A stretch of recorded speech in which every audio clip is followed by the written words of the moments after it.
მოგესალმებით მეგობრებო, როგორ ხართ? მიხარია თუ კარგად ხართ?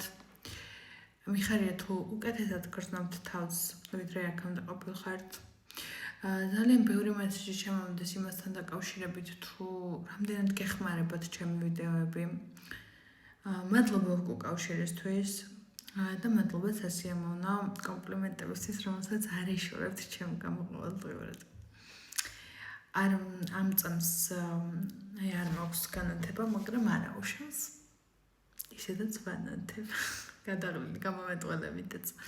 მოდი საჯარო გაშლა, იყოს სახელწოდებით. ვინ ხართ თქვენ ჩაფიქრებული ადამიანისთვის ბოლო-ბოლო?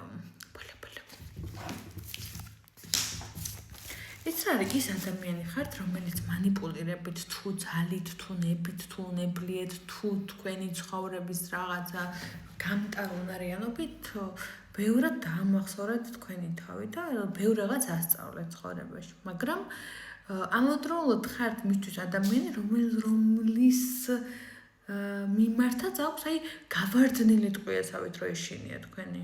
ანუ ეშინია როგორ ვერ აღგიწერთ საშინლად. ანუ იმდენად ეშინია რომ ყოველდღიურად ამ ფიქრებშია რომ ეხლა როგორანაირად წარმოვიდგინოთ შენთან ურთიერთობა.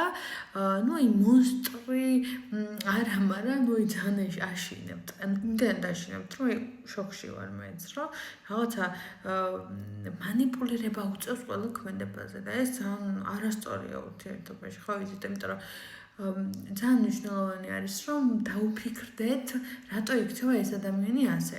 თუ ვფიქრობთ რომ ეს ასე იმიტომ იქცევა რომ თქვენი შიში აქვთ, მაშ რატო აქვს თქვენი შიში? ანუ თქვენ თავისუფლებას ურღვევთ, პირად სივრცეს ურღვევთ, იქ იქექებით, სადაც არ უნდა იქექებოდეთ? ანუ რაღაცა თქვენში არის პრობლემა.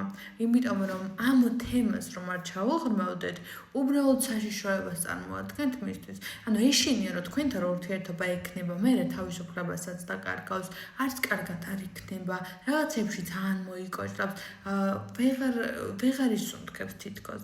ანუ თითქოს ძალიან ჩაკეტილობაში იქნება და ეს ჩაკეტილობა მას ძალიან დიდ აბსურდში ახვას და იმდანად ვერ არის მერე კარგად და იმდანად ფსიქოლოგიურად ეს ფონი აქვს, რომ ძალიან ბევრ სირთულეს მოიცავს, რომ მერე უჭირს ამ ყველაფრის განზოგადება და ურთიერთობაზე ზოგადად ფიქრიც კი, იმიტომ რომ უკვე მერე ვეღარ ფიქრობს ვერაფერზე, უკვე მერე ვეღარ საზღვრავს ვერაფერს, უბრალოდ ის მერე უკვე თქვენს გიკვირთ რატო იქცევა ასე. ხო და მაგიტო იქცევა ასე, რომ თვითონაც ვერ ჩამოყალიბებულა, რომ ეხლა ამ ქმედებით როგორ შეიძლება რომ მოვლენები განსაზღვროთ, ძალიან უჭირს ამ ყველაფრის ზედაფიქრება და სიმართლე გითხრათ, კიდევ რო ეშინია მაგიტო მოჭირს გადახარშვა რა. მადლობა ყურადღებისთვის.